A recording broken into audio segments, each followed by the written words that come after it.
Ratusan sopir truk demo ke DPRD Kota tuntut tertibkan mafia solar subsidi di SPBU di Kota Sorong.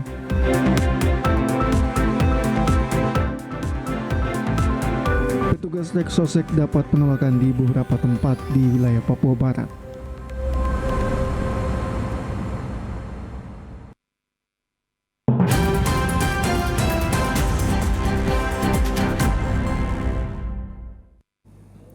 Selamat petang saudara, berita Papua Barat hari ini kembali hadir menjumpai Anda, edisi Selasa 18 Oktober 2022.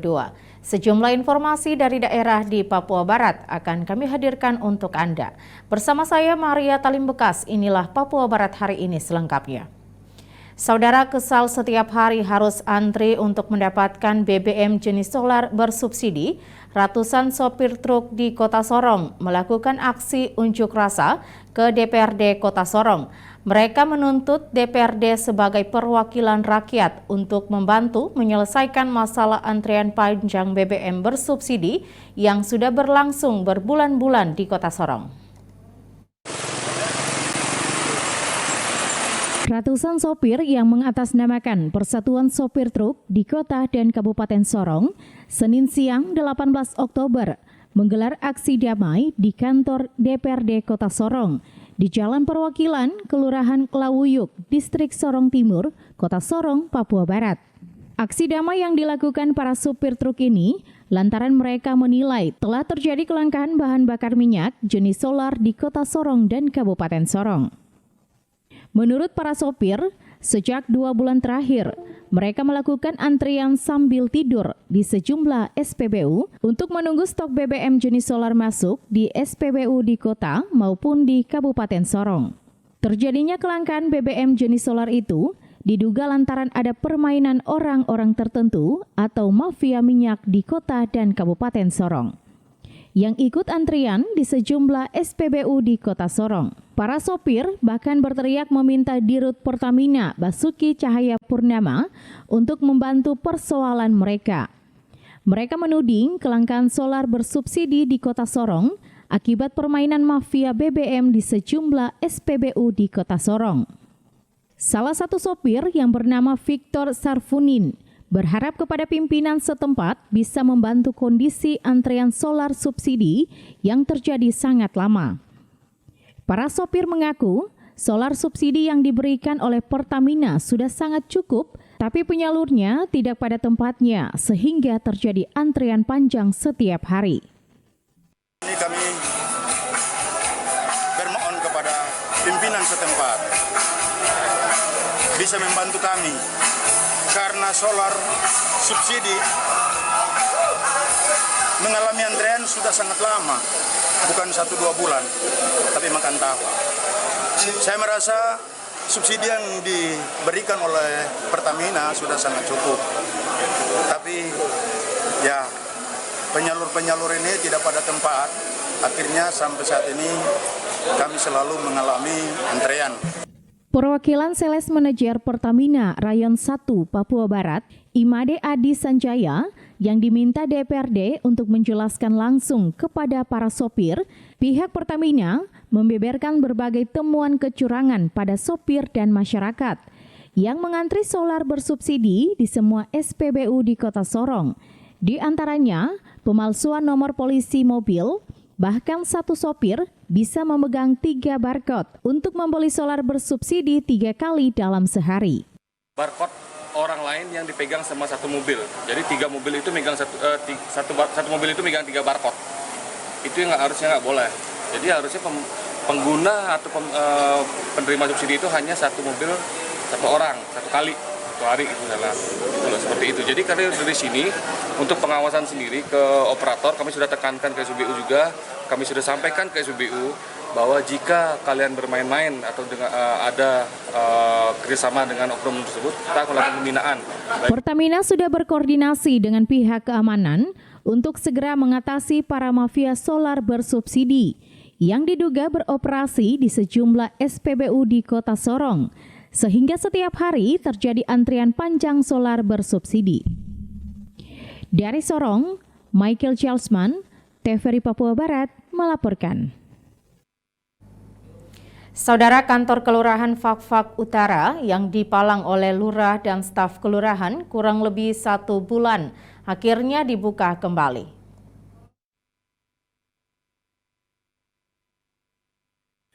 Pemalangan kantor lurah yang dilakukan oleh lurah dan staf kelurahan dan semua aktivitas pelayanan kepada warga masyarakat terhenti selama kurang lebih 1 bulan.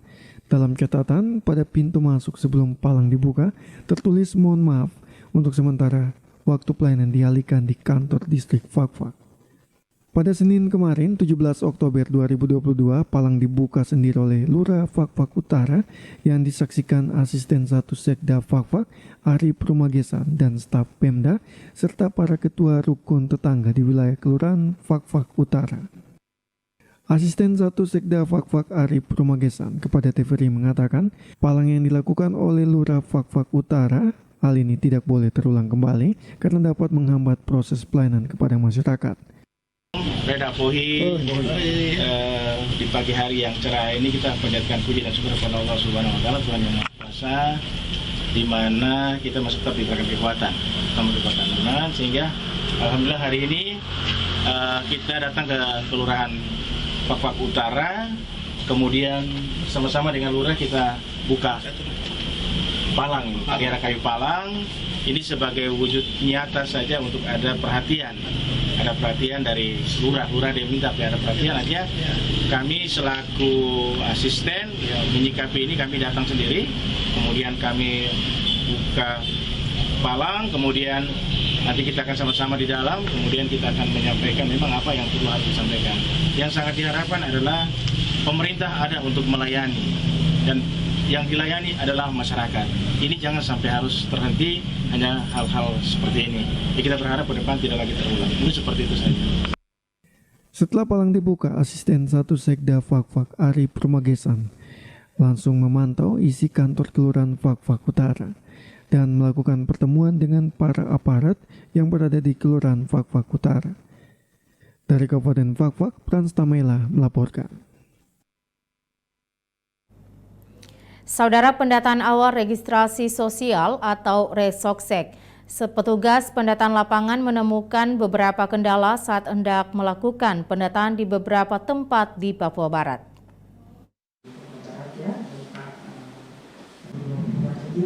Hal itu disampaikan Kepala BPS Papua Barat, Marice Patipawalapia mengatakan, dalam melakukan pendataan awal Reksosek di daerah rawan seperti Kabupaten Maibrat, BPS melibatkan masyarakat setempat yang dibantu petugas BPS. Selain itu, kendala juga yang dihadapi dalam melakukan pendataan awal Reksosek adalah penolakan dari beberapa masyarakat yang ada di distrik Kebar terkait masalah perbatasan antara Kabupaten Tambrau dan Manokwari, membuat masyarakat menolak adanya pendataan yang dilakukan petugas di lapangan. Dan Tambrau ya. Nah, di apa itu Kebar ya, dari situ ada satu kampung yang mereka menolak juga berdatang karena masalah perbatasan ya, kapal batas itu yang antara mau masuk, tapi katanya sudah diselesaikan karena mau provinsi baru itu ya, jadi ini mereka mau ditetapkan masuk kabupaten provinsi mana gitu, jadi itu mungkin dari semangat mungkin. Ini ternyata masih masalah ya. Masih begitu ya Pak. Nah itu yang pusing kita.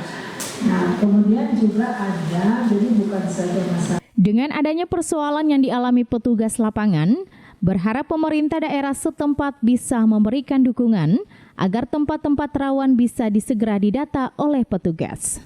Meski mengalami berbagai kendala penolakan petugas di lapangan, namun Marice optimis mengejar pendataan Reksosek di tempat-tempat yang lebih mudah. Mereka juga menolak petugas kita sudah komunikasikan dengan Pak Bupati. Nanti dikatakan kalau mereka sudah didata, ketika ada program sosial BPS itu diserahkan lagi. Nah, tapi mereka tidak istilahnya tidak ramah, tidak welcome dengan petugas kita, nanti dikira kita mengadakan. Ini yang persoalan yang kita alami memang di lapangan, tapi kita sudah melakukan pendekatan dengan Sekda juga, dengan lingkungan, itu supaya titik-titik krusial ini bisa tertangani gitu. Ya, jadi mungkin sementara kita lakukan dulu wilayah yang kita kejar yang mudah kita ini, jadi wilayah itu nanti baru penanganan khusus. Ya mungkin Papua Barat nggak terlalu banyak, tapi di Papua jauh lebih banyak bahkan. Ya. Natalindo Kerewai, TVRI Papua Barat melaporkan. Sementara itu, Saudara, pendataan awal registrasi sosial ekonomi tahun 2022 secara serentak mulai dilakukan di seluruh Indonesia. Pers diminta melakukan sosialisasi kepada masyarakat di Papua Barat.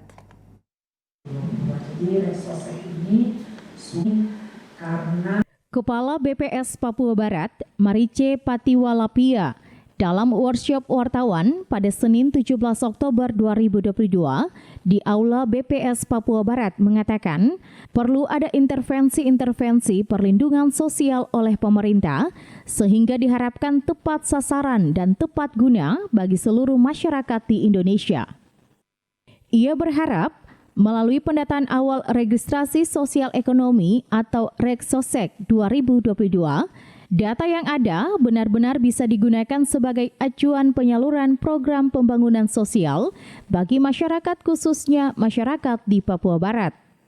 Di mana pendataan ini perlu kerjasama pers dalam menyebarkan informasi ke tengah-tengah masyarakat. Melakukan intervensi program perlindungan sosial itu tepat sasaran, tepat guna, tepat manfaat juga oleh seluruh masyarakat Indonesia. Ya, jadi masyarakat Indonesia yang layak menerima program-program perlindungan sosial ini. Ya, jadi bagaimana supaya program-program ini tepat sasaran, tepat guna, ya, tepat manfaat juga, ya perlu ada ukuran, perlu ada informasi, perlu ada data yang bisa digunakan untuk jadi ukuran bagi pemerintah itu sendiri. Jadi kalau ketika ada program tapi tidak disertai dengan data, nah ini program ini tidak bisa kita evaluasi, begitu ya. Jadi tidak tahu apakah program ini jalan atau tidak, apakah program ini Lebih lanjut, Marice menjelaskan, memang selama ini program-program perlindungan sosial telah dilakukan oleh pemerintah dengan data-data dari berbagai kementerian. Namun sejauh ini, Marice menyebutkan, berbagai data yang dimiliki kementerian dirasa belum terlalu maksimal dan terintegrasi. Sehingga data Reksosek ini hadir bisa menjawab program-program perlindungan sosial. Bisa mengevaluasi, menilai apakah suatu program itu berjalan atau tidak. Ya, memang selama ini program-program perlindungan sosial telah dilakukan, telah dikucurkan oleh pemerintah dengan data-data dari berbagai kementerian. Namun sejauh ini berbagai data yang ada di kementerian-kementerian melalui program itu dirasa belum terlalu maksimal dan belum terlalu terintegrasi. Sehingga data Reksosek ini hadir bisa menjawab program-program perlindungan sosial itu. Makanya tadi di awal di depannya itu pendataan awal registrasi sosial Reksosek 2022 secara serentak telah dimulai sejak 15 Oktober hingga 15 November tahun 2022 selama 1 bulan. Natalindo Kerewai, TVRI Papua Barat melaporkan. Saudara, pekan pembayaran pajak yang berlangsung selama sepekan, realisasi pendapatan pajak PBB sebesar 600 juta lebih. Penutupan kegiatan pekan Tahun 2022, pemerintah Kabupaten Manokwari melalui Badan Pendapat Daerah Kabupaten menargetkan pendapatan pajak daerah sebesar 7 miliar lebih. Agar capaian pajak tersebut dapat tercapai, selama sepekan, Badan Pendapat Daerah telah menyelenggarakan Pekan Pembayaran Pajak Bumi dan Bangunan dengan berbagai hadiah menarik bagi para wajib pajak yang memenuhi syarat. Ketua Panitia Pelaksanaan Pekan Pembayaran Pajak dalam laporannya menyampaikan, selama Pekan Pembayaran Pajak berlangsung, iuran pajak PBB P2 yang didapat oleh Badan Pendapatan Daerah yaitu sebesar 600 juta lebih. Dari target per tahun 2022, dengan pendapat 600 juta tersebut, maka realisasi pendapatan pajak sejak Januari hingga 16 Oktober sebesar 4 miliar lebih. Tahun 2022, target penerimaan pajak bumi dan bangunan perdesaan dan perkotaan sebesar 7.361.620.799 rupiah. Dan realisasi penerimaan pajak bumi dan bangunan perdesaan dan perkotaan selama kegiatan Pekan Pembayaran PBB sebesar 620.775 rupiah. Sementara realisasi penerimaan pajak bumi dan bangunan dari bulan Januari hingga tanggal 16 Oktober 2022 sebesar 4.808.588 rupiah. Agar mencapai target capaian pajak bumi dan bangunan tahun 2022, Badan Pendapatan Daerah akan terus berupaya. Selama Pekan Pembayaran berlangsung, nomor pajak yang berhasil dikeluarkan adalah 13.906 nomor objek pajak. Jumlah inilah yang akan ikut sertakan dalam penarikan berbagai hadiah utama dan hiburan lainnya pada penutupan Pekan Pembayaran Pajak Bumi dan Bangunan PBB P2 yang berlangsung Senin pagi. Sebagai salah satu langkah agar capaian target pembayaran pajak PBB P2 terrealisasi, dengan Pekan Pembayaran yang dilaksanakan dalam bulan Bakti Gotong Royong dalam rangka memeriahkan HUT Kabupaten Manokwari ke-124 tahun, Bapenda juga sebelumnya telah membuka pelayanan pajak di 3 kelurahan. Arina Irianan, TVRI Papua Barat, melaporkan. Saudara, menyiapkan ketahanan pangan di Papua Barat, tim pengendali inflasi daerah berharap pemerintah kabupaten kota dapat serius merangkul masyarakat untuk mengelola lahan tidur.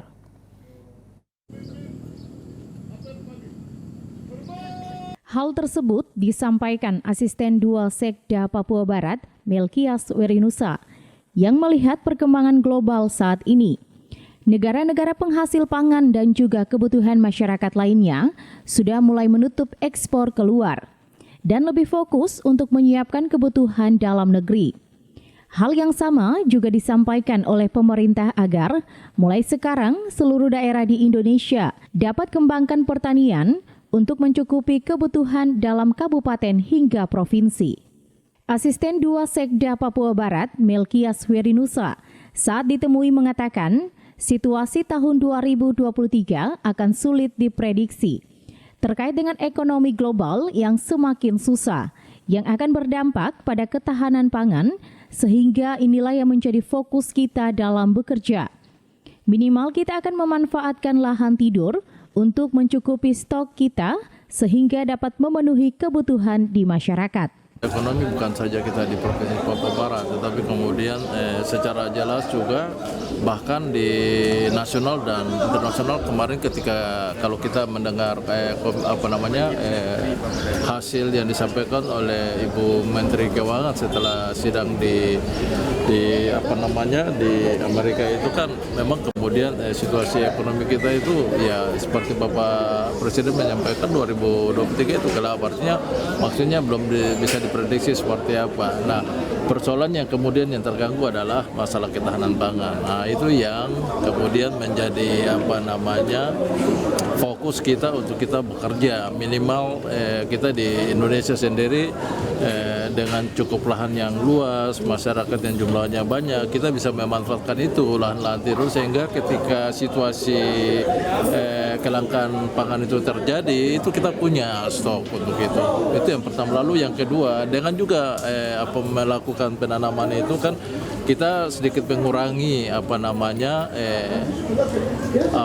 kita dorong produksinya sehingga permintaan di pasar itu bisa terpenuhi. Nah, ini juga mendorong untuk angka inflasi juga tidak terlalu tinggi, kecuali kalau kemudian angka inflasi itu disebabkan oleh kebijakan pemerintah, dalam hal ini misalnya kenaikan harga BBM, kenaikan listrik, seperti itu. Nah, ini yang disiapkan. Kemudian informasi yang kami terima bahwa kami berharap di Raker nanti kami diberikan waktu tim TPD sekitar 30 menit untuk bisa menyampaikan. Dalam hal ini Bank Indonesia sebagai wakil ketua tim TPD akan menyampaikan progres kita Papua Barat itu seperti apa. Nah, sebelumnya nanti hari Rabu itu ada pelaksanaan penanaman cabai serentak di Kabupaten Sorong. Seperti itu yang nanti kemudian mengundang Bupati Wali Kota untuk turut hadir di acara itu. Itu yang kira-kira informasi yang bisa saya sampaikan. Pada momen rapat kerja Bupati Wali Kota se-Papua Barat yang akan dilaksanakan di Sorong, tim pengendali inflasi daerah akan memaparkan materi terkait dengan antisipasi ketahanan pangan di Kabupaten Kota se-Papua Barat dan harus diseriusi oleh pemerintah Kabupaten Kota se-Papua Barat. Yang kami dorong sehingga penanaman cabai serentak itu merupakan bagian atau pesan message yang ingin kita sampaikan bahwa memang kemudian pimpinan di kabupaten kota kita harus mengerjakan itu sebagai antisipasi untuk situasi ketahanan pangan kita ke depan seperti itu. Nah, kami berharap memang kemudian ini menjadi perhatian serius juga dari teman-teman di kabupaten kota. Dalam hal ini Bupati dan Wali Kotanya. Seperti itu. Saat ini beberapa kegiatan yang akan dilaksanakan seperti pembukaan lahan di Susweni dan juga di daerah Pravi. Serta pada kegiatan Raker nanti akan dilaksanakan penanaman cabai. Hal tersebut akan dilakukan oleh Bupati Wali Kota se-Papua Barat. Jimmy Tabisu, TVRI Papua Barat melaporkan.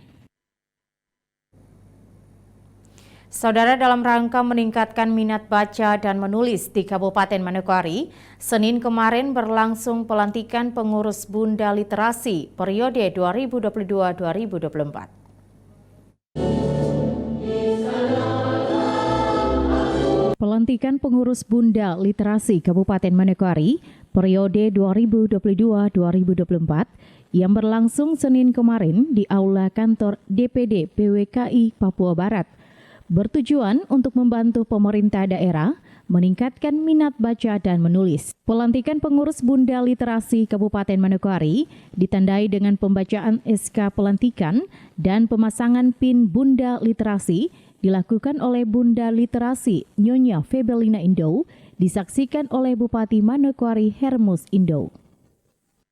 Nyonya Febelina Indo pada kesempatan tersebut dalam sambutannya berharap dengan dilantiknya pengurus Bunda Literasi dapat membantu ketua dalam meningkatkan giat membaca dan menulis di Kabupaten Manokwari. Juga merupakan momentum strategis yang diharapkan mampu memberikan spirit dan semangat baru bagi segenap pengurus Bunda Literasi.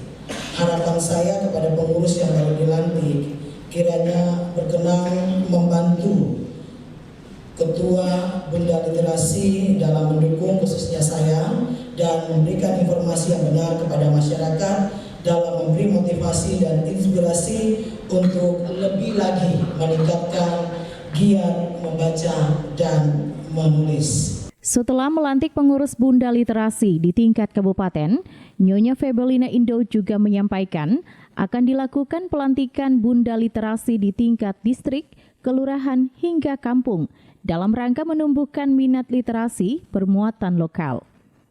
Sebagai Bunda Literasi, dirinya mengajak seluruh masyarakat Kabupaten Manokwari untuk bersama-sama membangun Manokwari dengan menjadi masyarakat sadar, literasi, berdaya, dan sejahtera.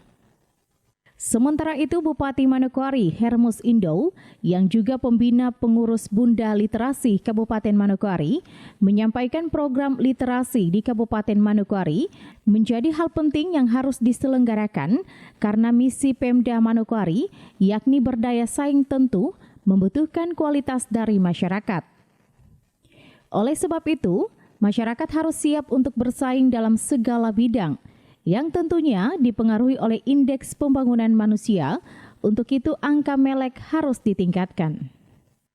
Manokwari harus menunjukkan kualitasnya. Manokwari harus bisa menunjukkan keunggulannya yang dapat mengungguli daerah-daerah lain. Karena itu tidak ada cara lain, kualitas dari seluruh kehidupan masyarakat di kabupaten ini wajib hukumnya untuk kita bangun dan berdayakan di dalam semua sektor, dan masyarakat kita harus memiliki daya saing. Tentu semua yang kita bangun hari ini dialamatkan kepada satu saja, yaitu manusia sebagai subjek pembangunan. Ya, ini berbicara soal angka melek huruf ya, dalam kaitan dengan literasi hari ini. Jadi kalau literasi hari ini tidak bisa kita bangun, maka saya percaya bahwa kita tidak akan berkontribusi positif terhadap bagaimana meningkatkan peringkat IPM kita, baik dalam kontestasi di tingkat provinsi maupun juga di tingkat nasional. Kita berharap angka melek huruf kita bisa kita tingkatkan ya, di Kabupaten Manokwari. Pada kesempatan tersebut, Bupati juga mengapresiasi para pelaku literasi di Kabupaten Manokwari yang telah membantu pemerintah melakukan pembangunan di bidang pembangunan sumber daya manusia. Jika Pemda sendiri tidak dapat melakukan seluruh pembangunan, oleh sebab itu partisipasi dari seluruh stakeholder sangat diharapkan. Arina Irianan, TVRI Papua Barat, melaporkan. Saudara, Senin sore kemarin, 164 regu ikut meramaikan lomba gerak jalan yang diselenggarakan pemerintah Kabupaten Manokwari dalam rangka memeriahkan Hari Jadi Kabupaten Manokwari ke-124 tahun.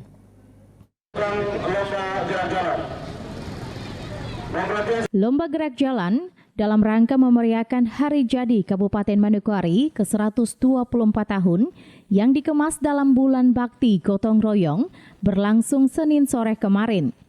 Yang dilepas langsung oleh Bupati Manokwari Hermus Indo, didampingi Sekretaris Daerah Kabupaten Manokwari Dr. Gigi Hendri Simbiring. Sebanyak 164 regu mengikuti lomba gerak jalan yang dilaksanakan oleh pemerintah Kabupaten Manokwari melalui Dinas Pendidikan dan Kebudayaan, terdiri dari SKPD 17 regu, SMP 36 regu, SD 55 regu, dan umum 56 regu. Lomba gerak jalan yang dilepas oleh Bupati Senin sore kemarin mengambil start di Taman Ria Rendani, melewati Jalan Trikorawosi, Jalan Yosudarso, dan finish di Jalan Percetakan. Bupati Manokwari Hermus Indo dalam arahannya sebelum melepas peserta lomba gerak jalan menyampaikan, melalui lomba gerak jalan, pemerintah ingin mengolahragakan masyarakat dan memasyarakatkan olahraga. Selain itu, lomba gerak jalan yang berlangsung tidak hanya meramaikan Hari Jadi Kota Manokwari, tetapi yang terpenting adalah membangun kebersamaan antara seluruh stakeholder. Kita berolahraga ya, mengolahragakan masyarakat dan memasyarakatkan olahraga hari ini. Jadi saya kira gerak jalan sate tidak hanya kita melakukan untuk menjaga kerapian dan juga kekompakan kita, tetapi kita sedang menjaga kebugaran tubuh kita sendiri. Tujuan dari penyelenggaraan lomba gerak jalan ini tidak hanya untuk meramaikan Hari Jadi Kota Manokwari, tapi yang paling penting adalah kita ingin membangun kebersamaan kita di Kabupaten Manokwari ini antar semua stakeholder, ya baik pemerintah, masyarakat maupun swasta. Jadi kita tidak dapat melewatkan Hari Jadi Kota Manokwari yang ke-124 ini dengan kosong. Tapi mari kita isi Hari Jadi Kota Manokwari dengan kegiatan-kegiatan yang bermanfaat bagi kita semuanya. Kepada 164 peserta yang ikut dalam lomba gerak jalan, Bupati mengajak mereka untuk menyatakan kesungguhan serta keseriusan untuk berlomba. Disampaikan juga bahwa yang terpenting dalam lomba gerak jalan yang berlangsung adalah kebersamaan dan kekompakan. Kita menyatakan kesungguhan kita dan juga keseriusan kita untuk berlomba. Namun demikian, prestasi bagi saya itu hal yang kedua. Yang paling penting adalah kebersamaan dan juga kekompakan kita bersama-sama untuk membangun Kabupaten Manokwari tercinta. Saya senang sekali bahwasanya berdasarkan laporan Kepala Dinas Pendidikan dan Kebudayaan tadi ada 164 peserta. Ya, ini luar biasa, artinya partisipasi seluruh masyarakat, terlebih khusus kaum muda, anak-anak sekolah untuk pembangunan di Kabupaten Manokwari cukup tinggi. Dan kita menunjukkan bahwa Manokwari ini adalah milik kita.